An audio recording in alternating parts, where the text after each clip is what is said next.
no sin antes recordarles que el 21 de este mes de junio es el día de la manifestación en Madrid, frente al Ministerio de Industria, Turismo y Energía, para reclamarle al gobierno del Partido Popular que no impida al Estado español cumplir con los compromisos que adquirió con 62.000 familias españolas. Ahí tenemos que estar. Terminamos, pero les dejamos ahora, como les hemos comentado, con la excelente entrevista íntegra de nuestro director, Rafael Barrera, con don Javier García Breva, exdirector del IDAE y uno de los nuestros, pues siempre ha sido un firme defensor de la energía renovable. Muchas gracias por su atención y les esperamos en el siguiente informativo.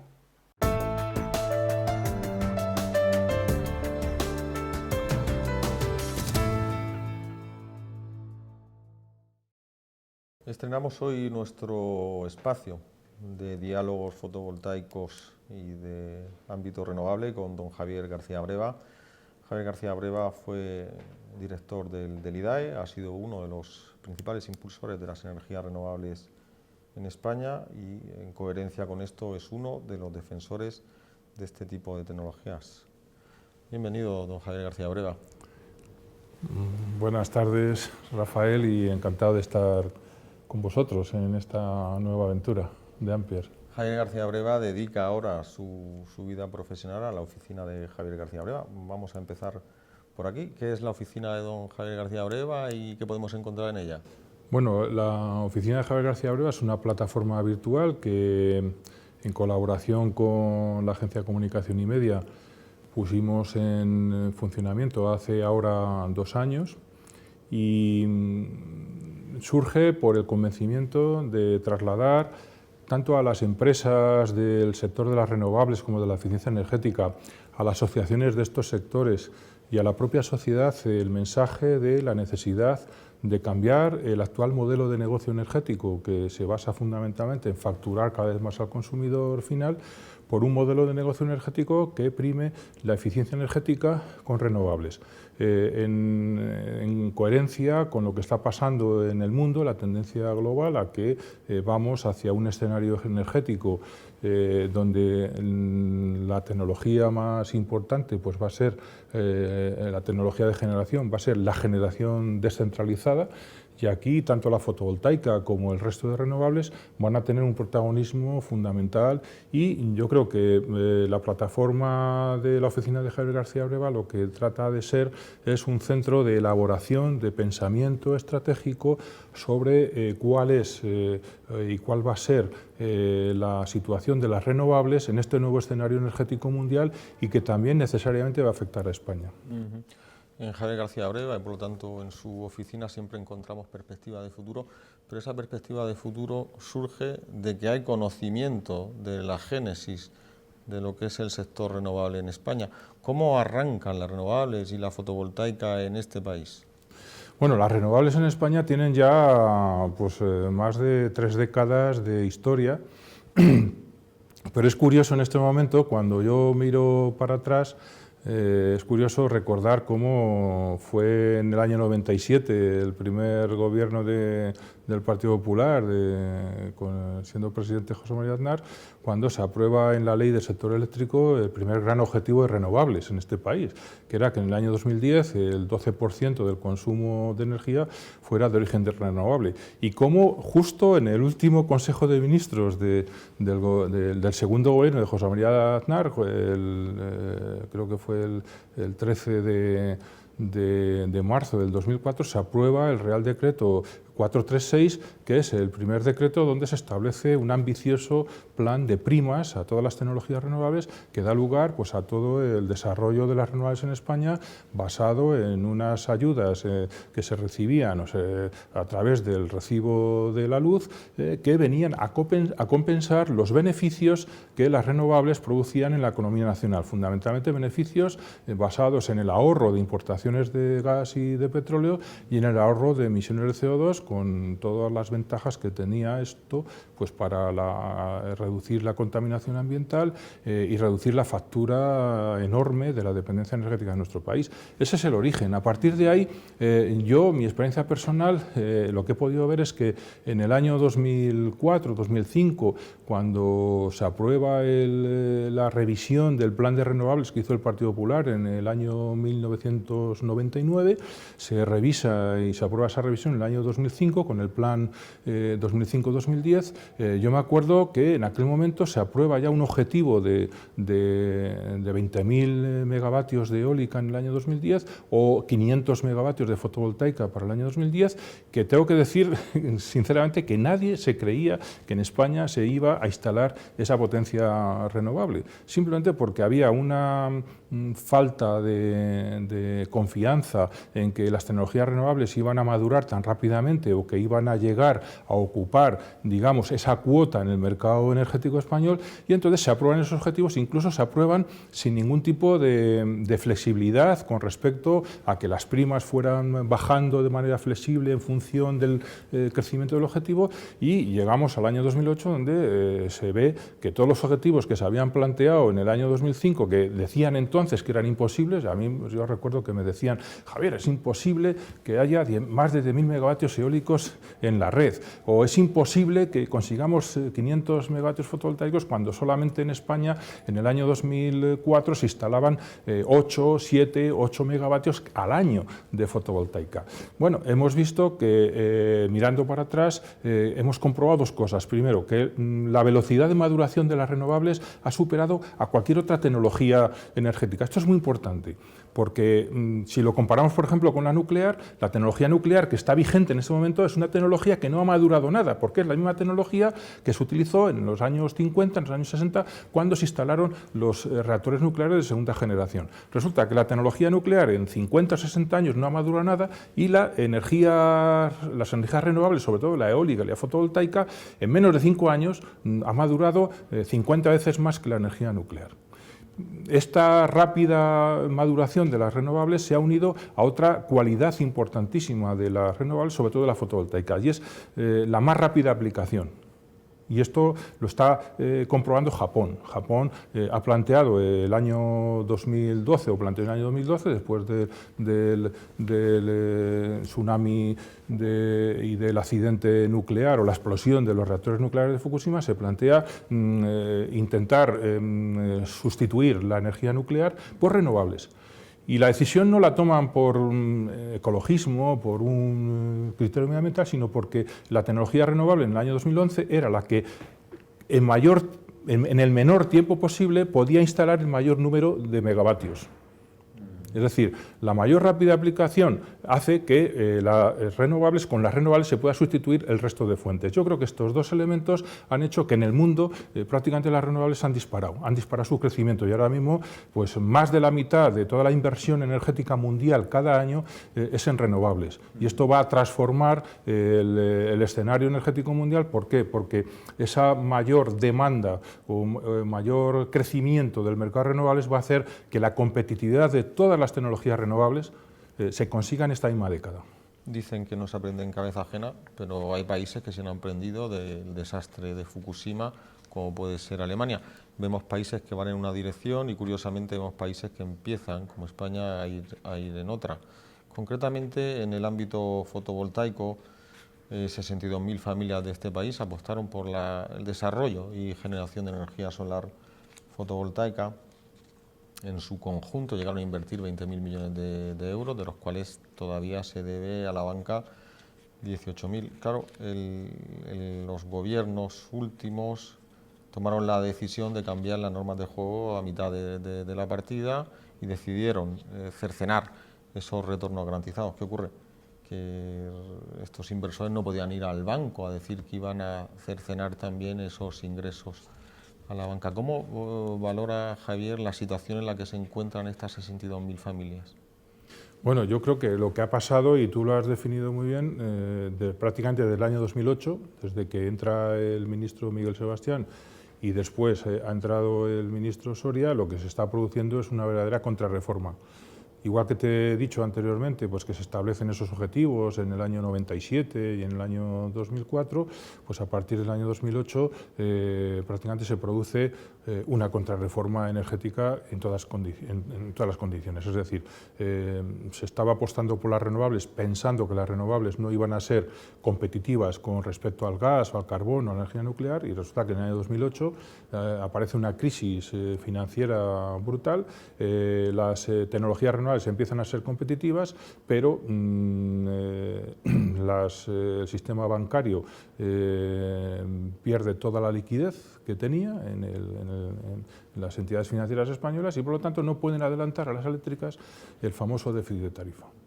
Entonces, tanto por el gobierno anterior del PSOE como el gobierno actual del Partido Popular, lo que se plantea es cómo resolver el tema del déficit tarifario.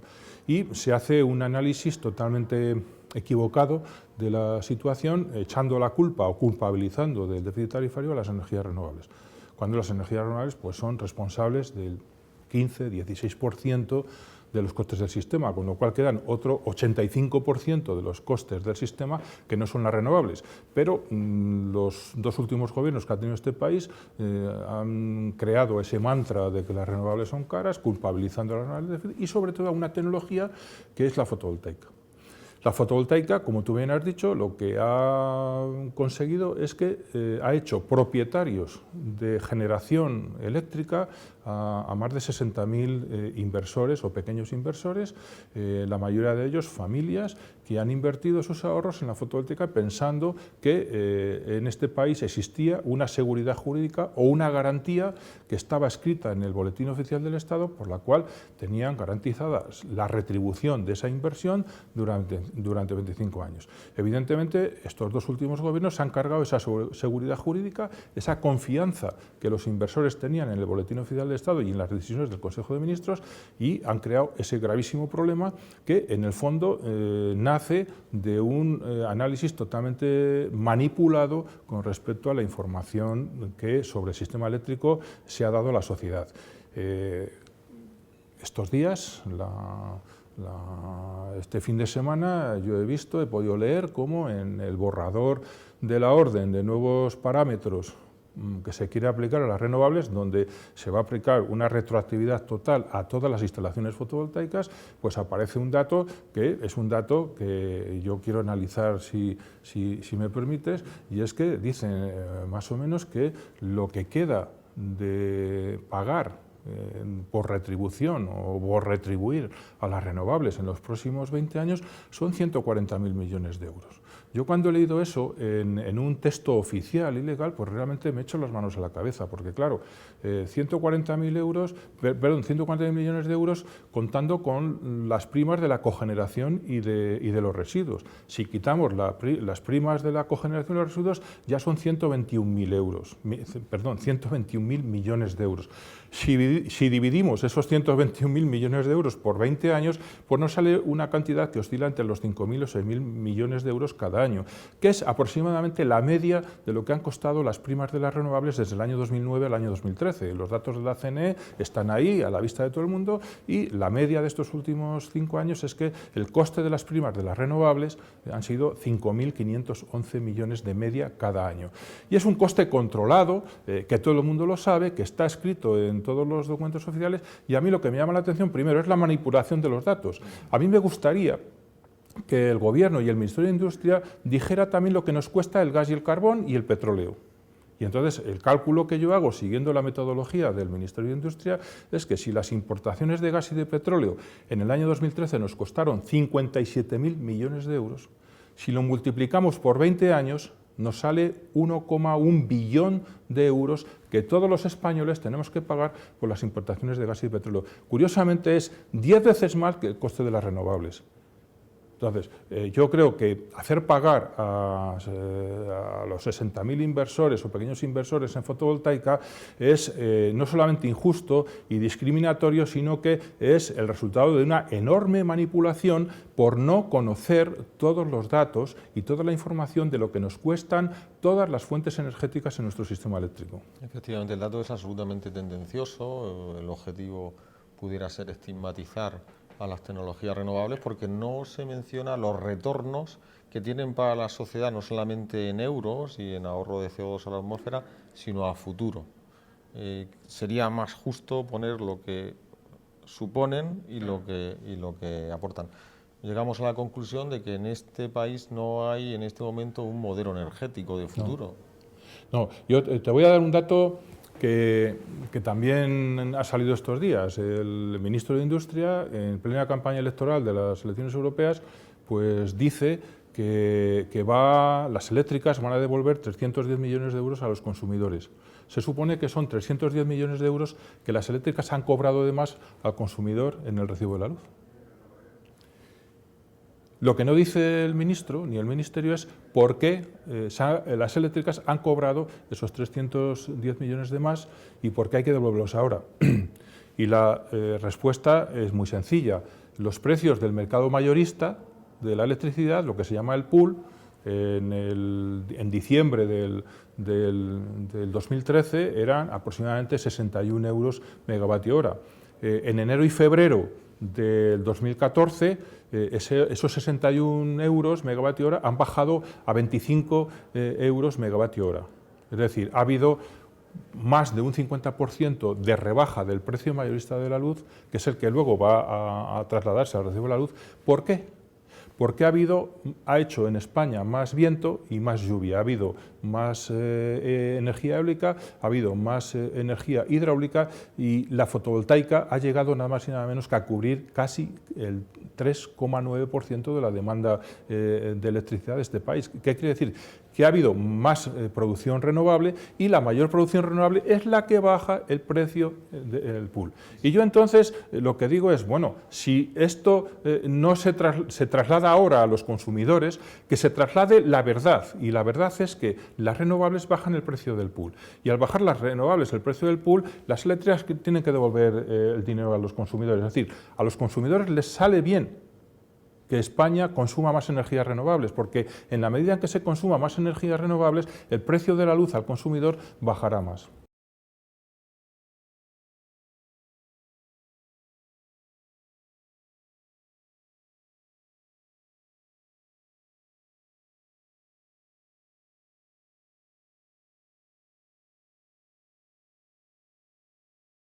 Bueno, España, como no cambie la reforma eléctrica de arriba abajo, España va hacia una situación de atraso energético y sobre todo va a una situación en la que cada vez va a necesitar importar más gas y más petróleo y más carbón, porque el mix energético que se está defendiendo y que se quiere mantener es un mix energético basado más en el consumo de energías fósiles que hay que importar del exterior.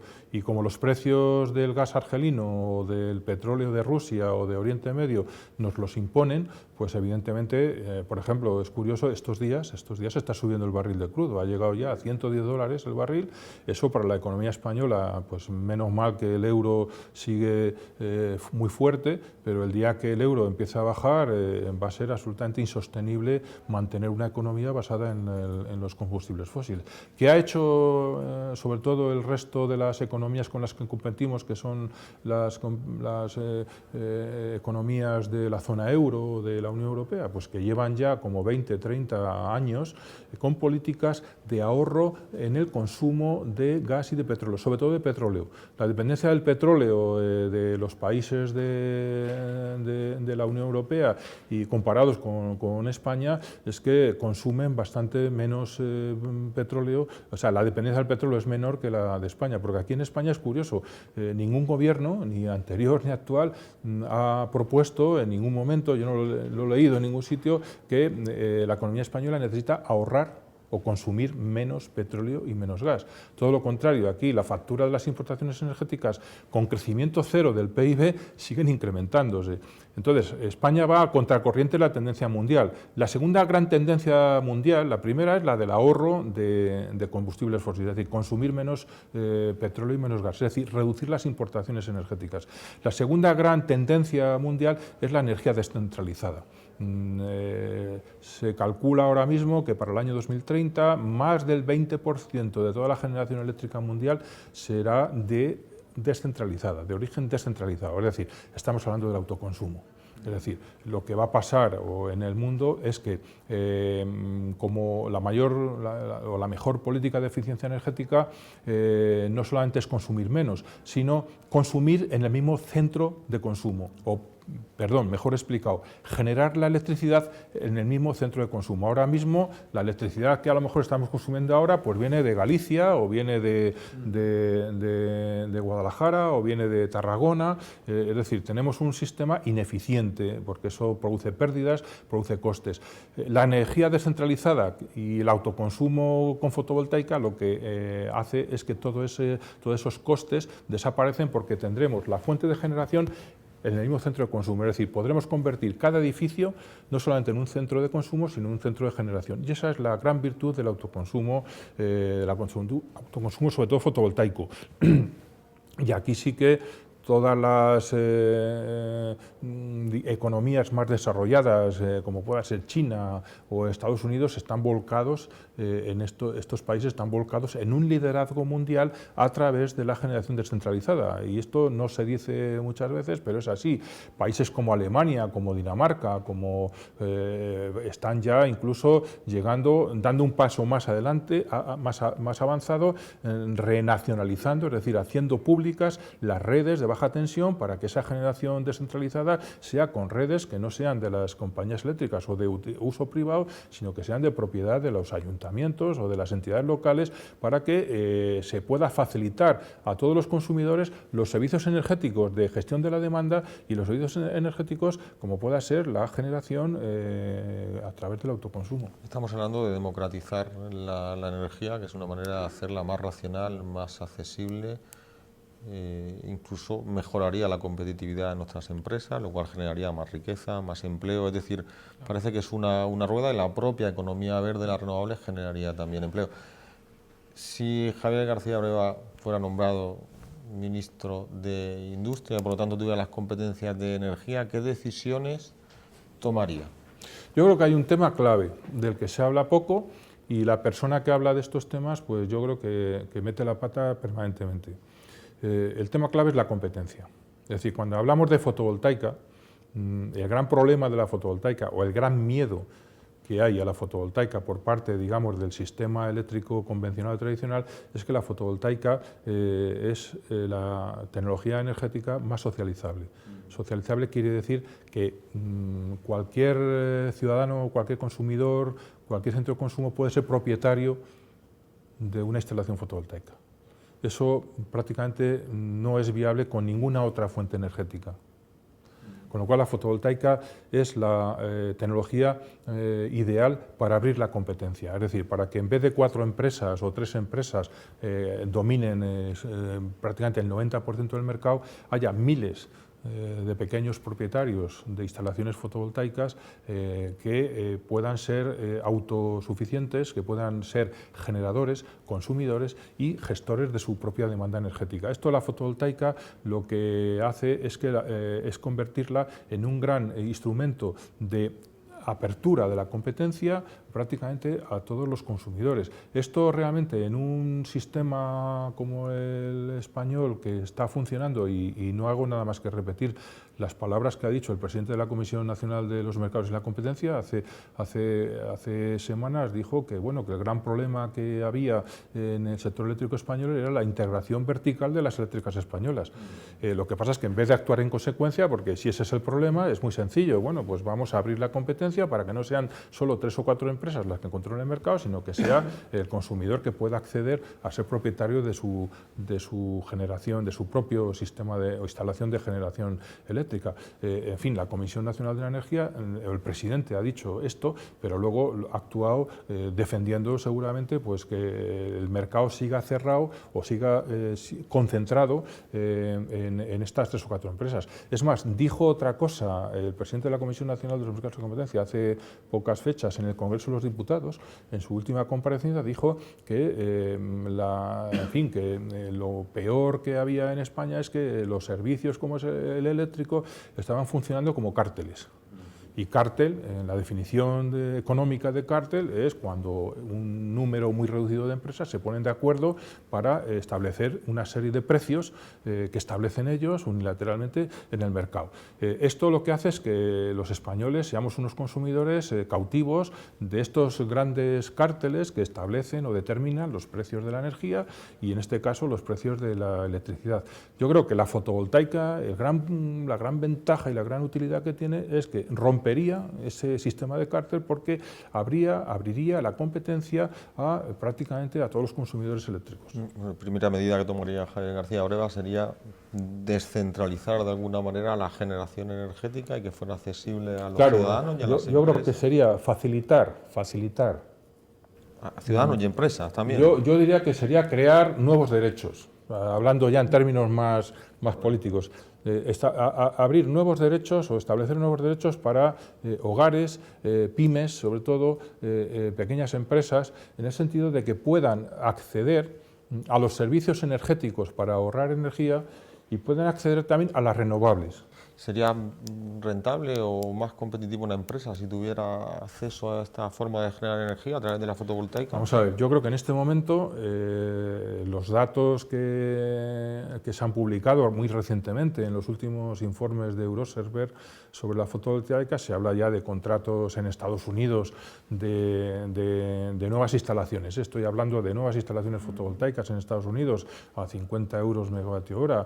En Alemania se está hablando de nuevas instalaciones fotovoltaicas a 70 euros megavatio hora.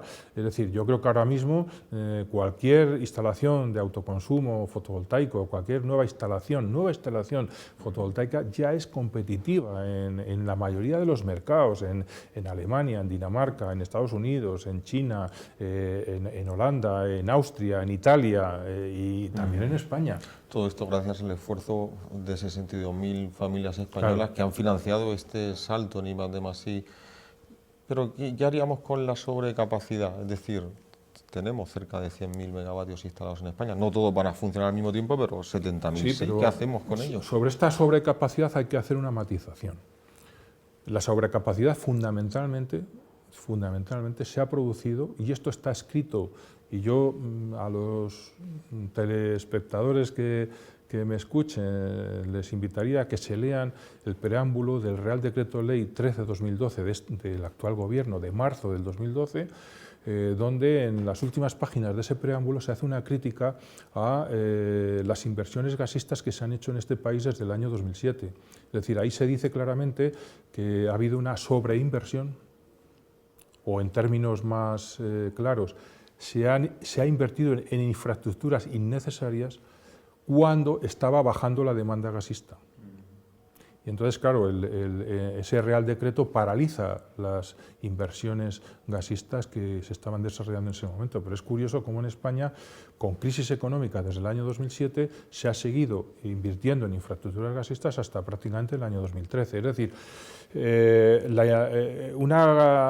mayor parte de la responsabilidad de la sobrecapacidad que tiene el sistema eléctrico español es porque ha habido una sobreinversión gasista y, ojo, ha sido una inversión que se ha hecho en régimen liberalizado.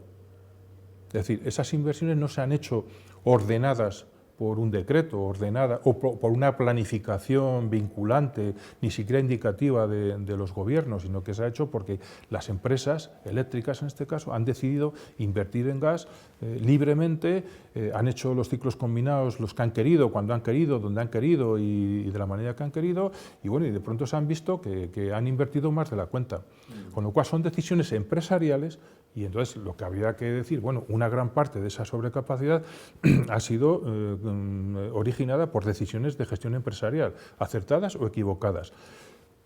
Esto lo digo porque las inversiones que se han hecho en renovables, en fotovoltaica en este caso concreto, se han hecho siguiendo unas normas de la Unión Europea, unos objetivos establecidos por la Unión Europea vinculantes con respecto a la cuota de renovables en el sistema, es decir, el 12% de renovables para el año 2010 se establece en la ley del sector eléctrico en el año 97, pero se establece a través de una directiva de la Unión Europea que hace de ese objetivo del 12% un objetivo vinculante, como ahora es vinculante el objetivo del 20% de consumo de renovables para el 2020, con lo cual toda la inversión que se ha hecho en renovables ha sido una inversión, por decirlo de alguna manera, intervenida por el Estado o por la planificación vinculante del Estado y de la Unión Europea. Lo digo porque, claro, no es lo mismo que tengamos todos los consumidores españoles que pagar esa sobrecapacidad del sistema gasista a que tengamos que pagar las renovables. Porque, ojo, las renovables, voy a dar un dato solamente, en el año 2012, pues las primas de las renovables, no recuerdo ahora la cifra exacta, pero nos costarían 5.000, 6.000 millones de euros las primas de las renovables ese año. Curiosamente, en el año 2012, solamente las renovables ahorraron aproximadamente 36 millones de toneladas de CO2 y unos 14 millones de toneladas equivalentes de petróleo. Es decir, la mayor producción renovable ahorró importaciones de gas y de petróleo y ahorró emisiones de CO2, por un valor equivalente aproximadamente a 3.000 millones de euros. Y en ese año 2012, la mayor entrada de renovables en el sistema redujo el precio mayorista de la energía aproximadamente, no hablo de memoria, en unos 3.000 o 4.000 millones de euros. ¿Qué quiere decir? Que el coste de las primas se compensa con los ahorros que las renovables o que la producción renovable produce en el sistema, con lo cual esto no se puede decir del gas, es decir, el precio del gas hay que pagárselo a Argelia incluso antes de consumirlo. Son contratos de take-or-pay que hay que pagarlos antes de consumirlo, con lo cual nuestro país lo lógico es que intentara reducir la energía que no tenemos y que tenemos que comprar a otros y sustituirla por la energía que tenemos. Y en este caso la mejor energía que tenemos es el sol, el viento, la lluvia y la biomasa. Parece que tenemos ahora un gobierno que tiene como... no tiene un modelo, pero sí tiene ciertas fijaciones.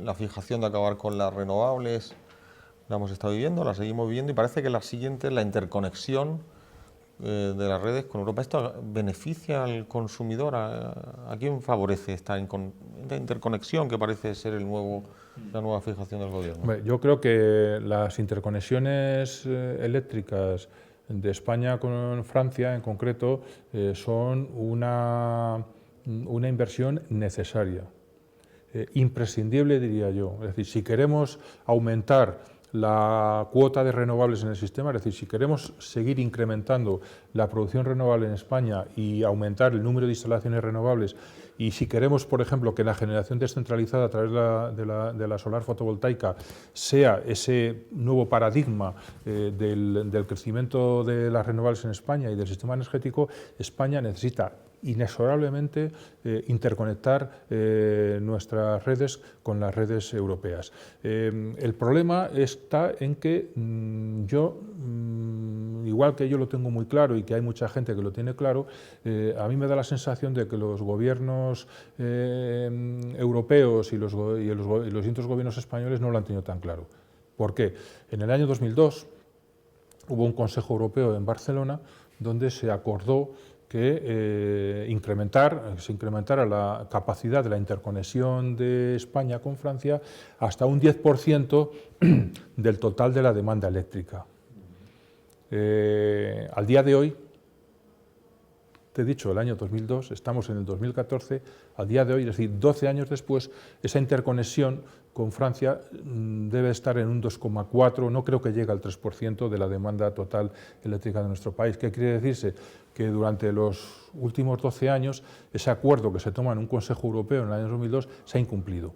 Y la culpa es de todos. La culpa ha sido de los gobiernos españoles que no han reclamado esa inversión, la culpa ha sido de Francia, que ha puesto todo tipo de pegas para abrir su mercado a la competencia de las empresas españolas, y yo creo que entre unos y otros, también los gobiernos o las administraciones de Cataluña han puesto también sus barreras para que esto sea posible, y entonces entre unos y otros la casa sin barrer. La capacidad de interconexión de España con Francia sigue siendo ridícula, y yo creo que si queremos más renovables y si queremos modificar nuestro modelo energético hacia un modelo con más renovables y más energía descentralizada, inexorablemente necesitamos incrementar la capacidad de interconexión con Francia. Y ya para concluir, podemos ser, bajo tu punto de vista, optimistas en cuanto al futuro energético a corto, a medio y a largo plazo en este país? Hombre, yo a medio y largo plazo soy totalmente optimista, porque en el mundo se camina hacia un liderazgo mundial que se va a basar en las políticas de sostenibilidad. Es decir, que no se equivoque la gente, China y Estados Unidos, cuando ahora mismo están enfrentados por espionaje industrial, etcétera, etcétera, uno de los problemas más graves que tienen es que están espiándose en las tecnologías energéticas, y las tecnologías energéticas más innovadoras en este siglo XXI van a ser las renovables. Entonces, yo creo que si el liderazgo mundial se está basando en las políticas de sostenibilidad, cuando vemos que hay países en la propia Unión Europea, hay países como Alemania y Dinamarca que están planteándose objetivos muy superiores a los que está planteando la Comisión Europea. Es decir, aquí va a haber unos países que van a tomar la delantera. Y el caso de España es una pena, porque España podía haber sido el líder mundial en tecnologías renovables y ya no lo es, y no lo va a ser. Porque España, la gran crisis económica y la errónea política energética lo que ha producido es una deslocalización ya no de las industrias renovables en España, que unas han quebrado o han cerrado y otras han ido fuera de España. El gran problema es que se está deslocalizando el know-how, o sea, se está deslocalizando el conocimiento de las tecnologías. Y se está llevando fuera, es decir, cuando Gamesa hace un prototipo de eólica marina en Canarias delante del ministro Soria, lo hace para venderlo fuera de España, porque aquí en España está prohibido, no se puede instalar más eólica y mucho menos eólica marina. Cuando tenemos la plataforma solar de Almería como gran, digamos, centro de investigación en energía termosolar en el mundo desde el año 77, pues la termosolar la van a hacer empresas españolas fuera de España, con lo cual esa tecnología que era nuestra, que era propiedad, patente nacional nuestra, se está exportando fuera. Y eso lo que va a hacer es que cuando España necesite recuperar el tiempo perdido por esta parálisis que el Gobierno ha establecido sobre las renovables, pues será tarde. Y tendremos que comprar una tecnología que fue nuestra, la tendremos que volver a comprar a los chinos, a los americanos, a los alemanes, o a los franceses incluso. Yo creo que hay un dato que a mí, cuando yo estaba en el IDAE, yo me acuerdo que hacíamos estábamos muy orgullosos de que España estaba a la cabeza de Europa y que países como Italia, como Francia, como Reino Unido estaban a la cola. Te hablo del año 2004, 2005. Bueno, en el año ya 2010 y ahora en el 2014 podemos ver en las estadísticas que ya Italia, Francia, Reino Unido el año pasado concretamente, hicieron mucha más fotovoltaica que España. España el año pasado hizo el 1% de toda la fotovoltaica que se hizo en Europa, lo cual es prácticamente ridículo, insignificante. Es como para estar avergonzado ante el prestigio internacional de un país que no ha sido capaz de aprovechar sus propios conocimientos y su propia tecnología para desarrollar o cambiar, diría mejor, los aspectos más duros de la crisis, porque, y esto me parece más grave, no solamente se ha arruinado a 60.000 inversores fotovoltaicos, se ha destruido empleo, y no solamente por el empleo que se ha destruido, sino por el que se ha dejado de crear en la industria fotovoltaica. Habría que pedir cuentas a alguien, porque yo me acuerdo que cuando íbamos al Ministerio de Industria a decir o a hablar o a defender las externalidades de las renovables, se nos decía claramente que eso que decíamos era mentira. Y hay que decir claramente que las renovables en este país han creado empleo, han creado industrias, han creado PIB, es decir, han creado riqueza, han exportado, han invertido en I+D, y todo eso es una verdadera pena que primero no se haya reconocido ni por el anterior gobierno ni por el actual, y en algún momento yo he sentido verdadera añoranza cuando desde países como Japón o como Turquía, por ejemplo, por poner los ejemplos que yo he vivido personalmente, se nos ha pedido, a ver, Javier, cuéntanos cómo España ha hecho lo que ha hecho en renovables. Y cuando se nos ha tomado como ejemplo, como líderes que éramos en Turquía o en Japón, pues a mí me sentía por un lado el orgullo y por otro lado la pena de decir, oye, no os puedo decir que todo eso no ha sido valorado ni por el Ministerio de Economía, ni por el Ministerio de Industria, ni siquiera por los organismos de la competencia. Es decir, yo creo que el gran déficit el gran reproche que yo haría a los gobiernos que ha habido últimamente en este país es que no se ha querido reconocer las externalidades positivas de las renovables para haber podido mitigar los efectos de la crisis económica. Es decir, yo creo que las renovables y la eficiencia energética son un instrumento de reactivación y recuperación económica. Todavía hace unos días en Genera yo podía ver en una presentación del Ministerio de Industria que la eficiencia energética o que un mayor esfuerzo en eficiencia energética era un obstáculo para la recuperación económica de nuestro país. Yo creo que es un error, pero es un error estratégico. Y yo creo que precisamente la energía, y eso es lo que queremos hacer o intentamos hacer desde la oficina de Javier García Breva, la energía es un bien estratégico.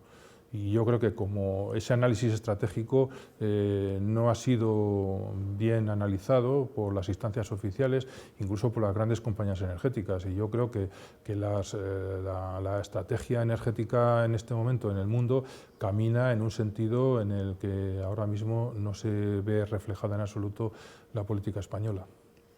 Pues muchísimas gracias, Javier. Pues gracias a ti por contar conmigo. Muchas gracias. Y a todos ustedes les esperamos en el próximo espacio de diálogos fotovoltaicos. Lo que no les puedo garantizar es que vaya a ser tan interesante como el que acabamos de tener con Javier García Breva, pero bueno, lo intentaremos. Muchas gracias.